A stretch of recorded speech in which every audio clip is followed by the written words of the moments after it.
Hi guys! Diba guys, tayong mga nanay, lagi nating iniisip lagi kung anong uulamin natin. Pero ngayong araw guys, iniisip ko kung anong pambibili ko ng ulam, wala ng budget. Tapos, biglang dumating yung asawa mo. Alam nyo ba kung anong dala niya?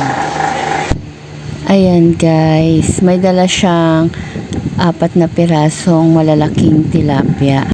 So ngayong araw, masasabi ko na answered prayer agad ako kasi hindi ko pa hinihiling, binibigay na ni Lord.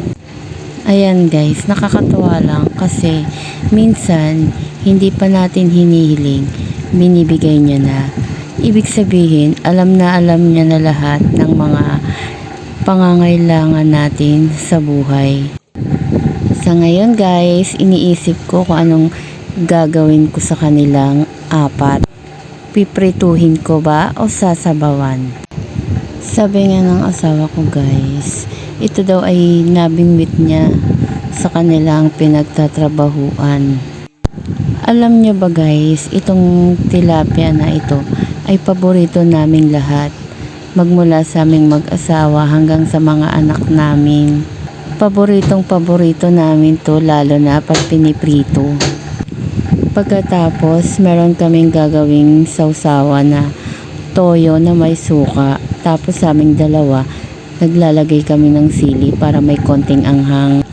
Gusto rin namin yung minsang sinasabawan. Tapos guys, minsan ang ginagawa namin dyan is sinasabawan tapos nilalagyan ng miso, tapos may gulay. Yung sinigang sa miso, yun, napakasarap nun guys. Sabaw pa lang, ulam na. Alam ko guys, itong tilapia talaga, marami talagang Pilipino ang may gusto ng isdang tilapia. Alam nyo ba guys, maraming pwedeng gawing luto sa tilapia. Pwedeng gawing garlic tilapia, merong honey glaze tilapia, merong pinapatok na tilapia, pwedeng butter garlic tilapia, at meron ding chili lime baked tilapia. So mamimili tayo kung anong gusto nating luto sa tilapia. At alam niyo po ba ang pagkain ng tilapia? Ang tilapia ay mayaman po ito sa protein. Good source din ito guys ng phosphorus na kung saan kailangan ng ating mga buto.